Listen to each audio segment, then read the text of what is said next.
Kahit ano pa ang inyong gawin upang iwasan ang kamatayan, pero hindi nyo magagawa dahil makakasalubong nyo si Malakul Maut upang hugutin ang inyong kaluluwa.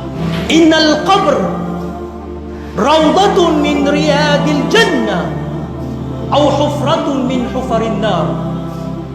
Sinabi ng mahal na propeta, tunay na ang iyong libingan, kapatid, maaring ito'y maging hardin mula sa mga hardin ng paraiso, o di kaya hufratun min hufarin nar, hukay na kabilang sa mga hukay ng impyernong apoy.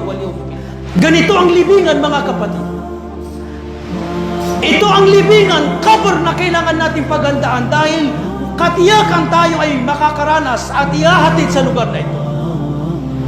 Ito yung lugar na napakadilim, nakakatakot at punong-puno ng ahas at bulat. Ito yung lugar na pinaparusahan dito ang tao hanggang sa paggunaw ng mundo. Gaano katagal yun? Ito yung lugar na wala kang maisasama mula sa lahat ng iyong ari-ari at kayamanan, maliban na lamang sa iilang piraso ng tela. Allah, Allah.